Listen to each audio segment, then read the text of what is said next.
Halo, selamat pagi anak-anak. Salam jumpa kembali bersama saya Ibu Erni dalam kegiatan pembelajaran kita pada pagi hari ini. Harapan Ibu, anak-anak pada saat ini sudah siap untuk mengikuti kegiatan pembelajaran agama Katolik dan anak-anak tetap dalam keadaan sehat. Anak-anak, sebelum kita mulai dengan kegiatan pembelajaran kita pada pagi hari ini, marilah kita terlebih dahulu memohon tuntunan Tuhan untuk senantiasa bersama kita di dalam kegiatan pembelajaran kita pada hari ini dengan berdoa. Marilah kita berdoa. Dalam nama Bapa dan Putra dan Roh Kudus. Amin. Segala puji syukur kami haturkan kehadirat-Mu, ya Allah Tritunggal yang Maha Kudus, Bapa, Putra, dan Roh Kudus. Kami bersyukur kepadamu karena Engkau senantiasa berada bersama kami, membimbing dan melindungi kami dari hari ke hari. Teristimewa pada pagi hari ini, Engkau ada bersama kami di dalam kegiatan pembelajaran ini. Kami mohon tuntunan dan penyertaan-Mu selama proses kegiatan pembelajaran ini, agar segala yang dilaksanakan melalui kegiatan pembelajaran ini dapat terlaksana sesuai dengan kehendak dan rencana-Mu. Nama-Mu yang kudus tetap kami puji, kini dan sepanjang masa. Amin. Dalam nama Bapa dan Putra dan Roh Kudus. Amin. Baik anak-anak, hari ini kita akan berbicara materi tentang Yesus memanggil murid-muridnya. Yesus memanggil murid-muridnya. Adapun tujuan pembelajaran dari materi ini, yang pertama, menceritakan kembali kisah panggilan murid-murid Yesus dan tanggapan mereka terhadap Yesus sebagaimana diceritakan menurut kitab suci. Kedua, menyebutkan syarat-syarat mengikuti Yesus berdasarkan teks kitab suci. Ketiga, menjelaskan makna menjadi murid Yesus. Baik anak-anak, dalam kehidupan kita sehari-hari, kita sering mendengar panggilan dari orang lain untuk suatu keperluan. Misalnya, panggilan dari teman, dari guru, dari orang tua, juga misalnya dari atasan kita. Orang yang mendapat panggilan biasanya memiliki tanggapan yang berbeda. Justru menjadi hal yang luar biasa bila yang memanggil adalah orang yang terkenal, yang baru kita temui, atau idola kita, orang yang berwibawa, atau bukan orang-orang biasa. Ketika orang dipanggil untuk melakukan pekerjaan yang berat, umumnya mereka mempertimbangkan apakah mereka menerima atau menolak. Bila seseorang merasa wajib untuk melakukan sesuatu yang baik, itulah suatu bentuk panggilan dalam diri seseorang. Panggilan juga berarti bahwa kita mengikuti seseorang yang kita anggap bisa membawa kita kepada kehidupan yang lebih baik. Panggilan juga berarti bahwa kita mengikuti seseorang yang kita anggap bisa membawa kita kepada kehidupan yang lebih baik. Panggilan juga berarti mau menjalani suatu profesi atau memiliki suatu cita-cita yang kita anggap sesuai dengan keinginan kita. Panggilan juga berarti mau menjalani suatu profesi atau memiliki suatu cita-cita yang kita anggap sesuai dengan keinginan kita. Anak-anak, Tuhan memanggil manusia tidak secara langsung, tetapi sering terjadi lewat orang lain. Jadi Tuhan memanggil manusia itu tidak secara langsung, tapi sering terjadi lewat orang lain. Panggilan menurut sikap jelas dan sikap menanggung tuntutan panggilan itu. Panggilan menuntut sikap jelas dan sikap menanggung tuntutan panggilan itu. Dalam kehidupan para siswa, dalam kehidupan kita setiap hari, ada 3 hal panggilan yang biasa dialami. Dalam kehidupan kita ada 3 hal panggilan yang biasa dialami oleh anak-anak dan juga oleh kita semua. Pertama, panggilan untuk penugasan. Panggilan untuk penugasan berarti ketika kita dipanggil, kita mau diberi tugas oleh seseorang yang memanggil kita. Panggilan untuk penugasan dalam hal ini, setelah kita dipanggil, kita akan diberi tugas oleh orang yang memanggil kita. Yang kedua, panggilan untuk peneguhan.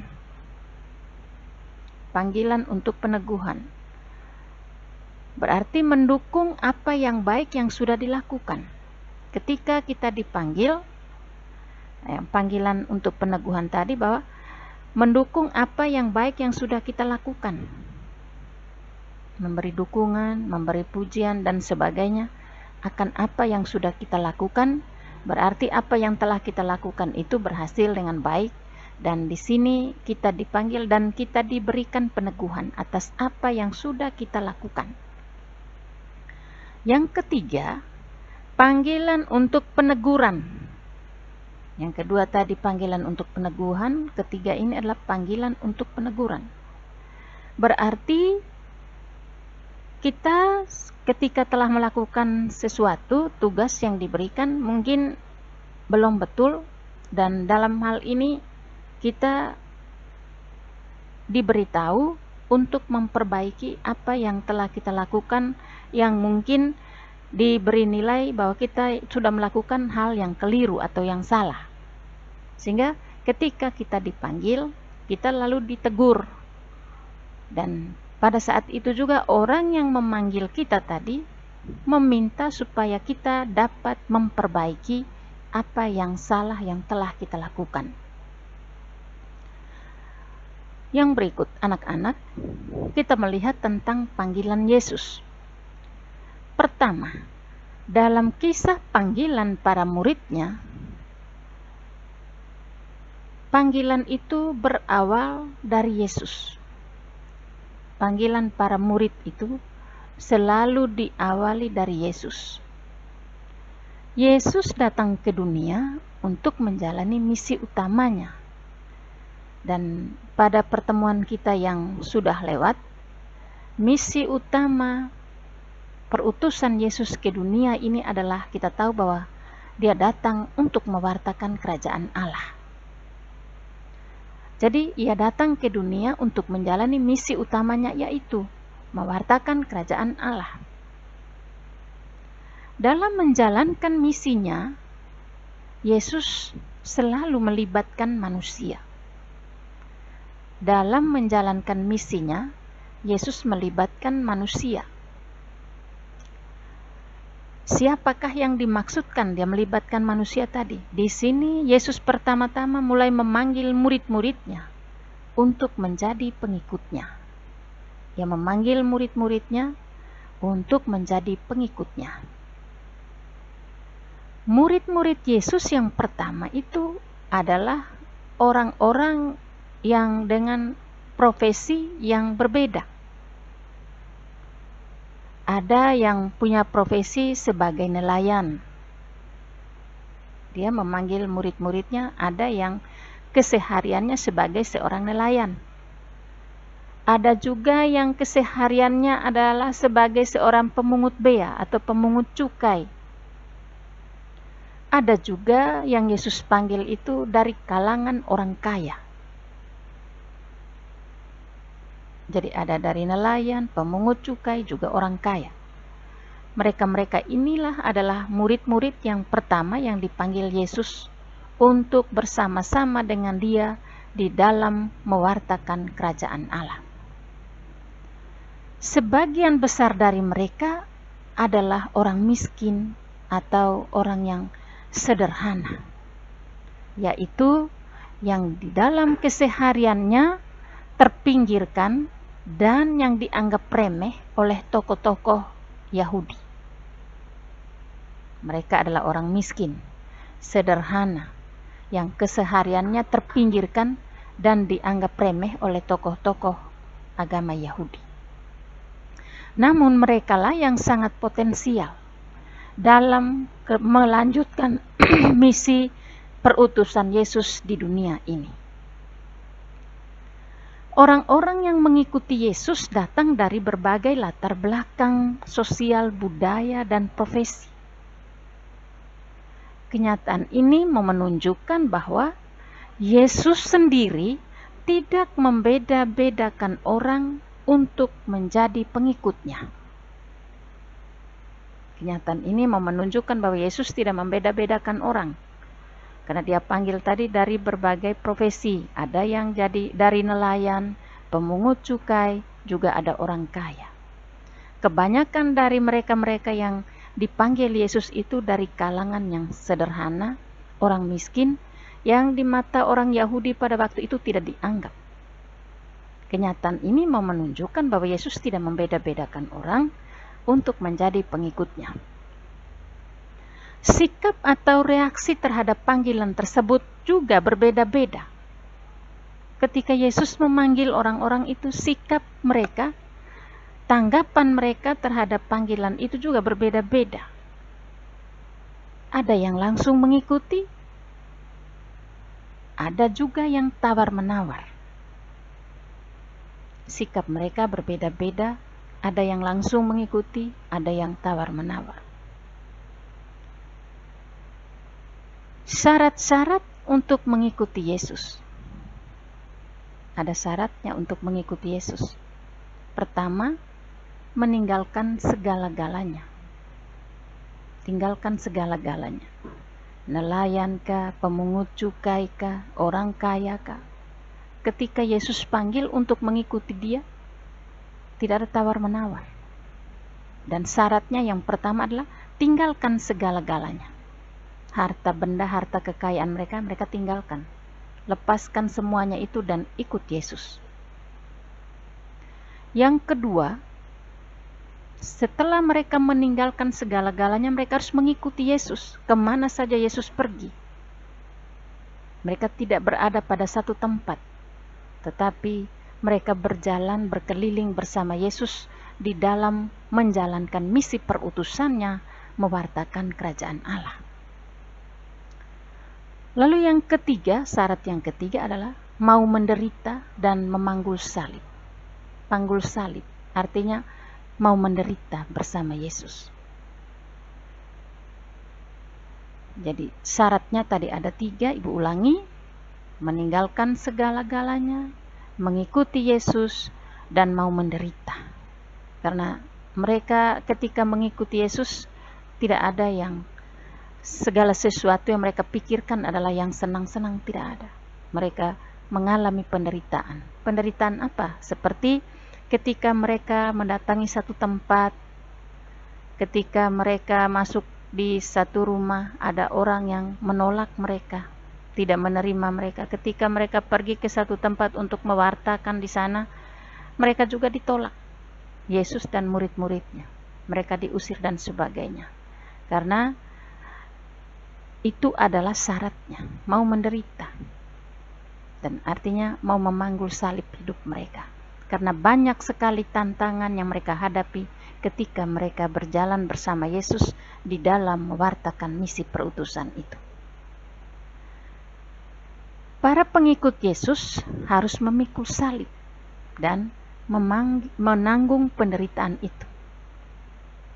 Kita adalah para pengikutnya, para pengikut Yesus, jadi kita harus mau menanggung semuanya itu dan tahu syarat-syaratnya tadi untuk bisa menjadi pengikut Yesus. Tinggalkan segalanya, mengikuti Dia, dan mau menderita bersama Dia. Yang berikut, sampai saat ini, Yesus masih terus memanggil manusia menjadi murid-Nya. Panggilan itu bukan hanya terbatas pada orang-orang yang hidup pada zaman Yesus, tetapi sampai dengan saat kita sekarang ini, Yesus masih terus memanggil kita untuk menjadi murid-Nya. Dan kita sendiri adalah murid Yesus. Kita yang percaya kepadanya, kita adalah murid-Nya. Panggilan itu bisa terjadi dalam berbagai cara dan bentuk.